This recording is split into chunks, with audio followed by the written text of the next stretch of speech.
Hello student, welcome and very very good morning to you. আজ তোমাদের কাছে আলোচনা করব নিউক্লিয়াস চ্যাপ্টারটিতে যে সমস্ত ইম্পর্টেন্ট কোয়েশ্চেন কামিং এইচএস এক্সামে আসতে পারে সেগুলো।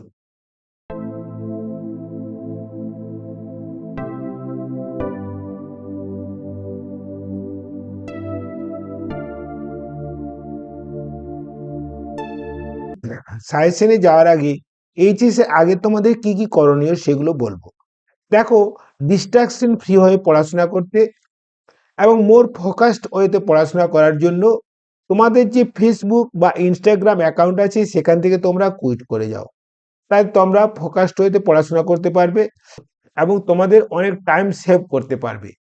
যে টাইমে তোমরা তোমাদের নিউমেরিক্যাল থিওরি শর্ট কোয়েশ্চেন সমস্ত কিছু হয়ে যাবে। নাম্বার 2, দেখো, থিওরি এবং নিউমেরিক্যাল একসঙ্গে পড়াশোনা করো। দেখো, আমার যে ওয়ান শট ভিডিও আছে এই চ্যাপ্টারে, তোমরা যদি সেই ভিডিওটা আবার দেখে নিও, দেখো সেই ভিডিওতে দেখো প্রতিটি থিওরির সঙ্গে কি কি নিউমেরিক্যাল আসতে পারে, কি কি শর্ট কোয়েশ্চেন আসতে পারে, সেগুলো আমি তোমাদের বিশদভাবে আলোচনা করেছি। তোমরা সেগুলো একবার ভালো করে দেখে নিও, দেখবে খুব উপকৃত হবে। আর তাছাড়া দেখো, আমার আরেকটা ভিডিও আছে PYQ, কত বলো তো, 2015 থেকে 2023 সাল পর্যন্ত। এখানে এইচএসে যে সমস্ত প্রশ্ন এসেছিল তার সহজ সমাধান দেওয়া আছে। তোমরা সেটা একবার প্র্যাকটিস করে নিও, দেখবে তোমাদের এই চ্যাপ্টারে কোনো প্রবলেম হবে না, তাই না? আর 3 নাম্বার, দেখো, স্ট্রং এবং উইক এরিয়া আইডেন্টিফাই করো। দেখো, যেটা তোমাদের স্ট্রং এরিয়া, তাই না, সেই স্ট্রং এরিয়া কি করে বলো তো? এই যে আমার থিওরিতে যে সমস্ত শর্ট কোয়েশ্চেন এবং নিউমেরিক্যাল আছে সেগুলো ভিডিও পজ করে একবার সলভ করে নাও এবং পিআইকিউটাও একবার পজ করে সলভ করে নাও। ওকে, দেখবে তোমরা সেখান থেকে নিট মেন অ্যাডভান্সের সমস্ত কোয়েশ্চেন সলভ করতে পারছো। আর যেটা উইক এরিয়া, সেটা দেখো এই আমার ওয়ান শট ভিডিওটা কি বলতো, ভালো করে লিখে নাও, বুঝে নাও, তারপর নিজে নিজে সলভ করো। পিআইর ক্ষেত্রে কি একই নীতি ফলো করো, তাই না? আর 4 নাম্বার কি বলতো, হেলদি লাইফস্টাইল কি বলতো ফলো করো। অবসর সময়ে যোগা করো, গান শোনো, দেখবে তোমাদের মেমোরি পাওয়ার অনেক অনেক বেড়ে গেছে।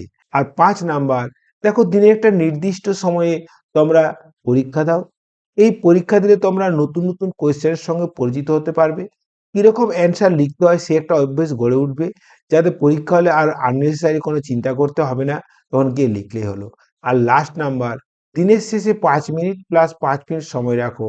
এই 5 মিনিট সময়টা আজকের দিনে কি করলে সেটা একবার জাস্ট রিমাইন্ড করার চেষ্টা করো। আর আর নেক্সট 5 মিনিটটা পরের দিন তোমরা কি পড়বে, কি ওয়েতে অগ্রসর হবে, তার একটা ব্লুপ্রিন্ট তৈরি করে নাও। দেখবে তোমাদের রেজাল্ট অনেক অনেক ভালো হবে। এরপরে সাজেশনের কথায় আসি। দেখো, সাজেশন বলতে গেলে দেখো খুব সিম্পল ওয়েতে তোমরা এটা অগ্রসর হও। প্রথমে এ এম ইউ এর সংজ্ঞা করো, এর সমতুল্য শক্তি কত, তাই না, সেটা আবার ভালো করে দেখে নাও। তারপরে দেখো, পারমাণবিক সংখ্যা জেড কাকে বলে, ভর সংখ্যা কাকে বলে, আইসোটোন কাকে বলে, আইসোবার কাকে বলে, আইসোটোপ কাকে বলে, এগুলো ভালো করে দেখে নাও। তারপরে দেখো, নিউক্লিয় ব্যাসার্ধের সঙ্গে দেখো এই এর সম্পর্ক কি বলতো, ভর সংখ্যার সম্পর্ক কি বলতো, কত হয়, এটা হয় R0 কি বলতো A⁴ তারপর বলবে নিউক্লিয় ঘনত্ব কত। নিউক্লিয় ঘনত্ব দেখাও যে এর উপর নির্ভর করে না, তাই না? আর নিউক্লিয় বল কি, আর নিউক্লিয় বলের বৈশিষ্ট্যগুলো করতে ভুলবে না। আবার বলবে ভর ত্রুটি কি, ভর ত্রুটি বন্ধন শক্তি এবং ভর ত্রুটির মধ্যে সম্পর্ক কি, এবং প্রতি একক নিউক্লিয়নে বন্ধন শক্তি কত, এবং এটা তোমাদের গ্রাফ আঁকতে বলে। দেখো, এই প্রতি একক নিউক্লিয়নে বন্ধন শক্তি এবং কি বলতো এই ভর সংখ্যা, এবং বলবে যে তোমাদের কোন অংশটা সুস্থিত অংশ, কোন অংশটা সুস্থিত অংশ নয়, তাই না, এটা তোমাদের বলবে। তাই এই ওয়ান শট ভিডিওটা এই চ্যাপ্টারে দেখে নিও এবং কি বলতো পিআইকিউ দেখে নিও, এখান থেকে তোমাদের কোনো প্রবলেম হবে না। এরপরে দেখো, তেজস্ক্রিয়তা, তেজস্ক্রিয় ভাঙনের সূত্র কি বলতো, -dN/dt প্রপোর্শন কি বলতো n। এই ভাঙন সূত্র থেকে দেখো n=n0 e⁻ সম্পর্কটা করবে। এবং দেখো এর যে লেখচিত্র সেটা কিন্তু করতে ভুলবে না, n আর t এর লেখচিত্র কেমন বলতো, এই যে এইরকম হয়, তাই না? এই লেখচিত্র। আবার দেখো এখান থেকে আরেকটা কোয়েশ্চেন কি বলতো, গড়ায়ু অর্ধায়ু এবং এদের মধ্যে সম্পর্ক, তাই না? আর এখান থেকে দেখো একটা আলফা কণা যদি বেরিয়ে যায় তাহলে এ কত কমে বলতো, এ 4 একক কমে। আবার কি বলতো, জেড কত কমে বলতো, জেড 2 একক কমে, তাই না? আবার দেখো যদি একটা বিটা কণা বেরিয়ে যায় তাহলে কি বলতো, এর কোনো পরিবর্তন হয় না, কিন্তু জেড 1 একক বাড়ে।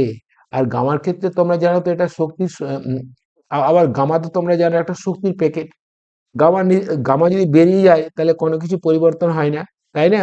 আর বলতে পারে তোমাদের এখানে যে দেখো নিউক্লিয়াসে তো ইলেকট্রন থাকে না, তাহলে বিটা কণা মানে তো ইলেকট্রন, তাহলে ওখান থেকে ইলেকট্রন বের হচ্ছে কিভাবে?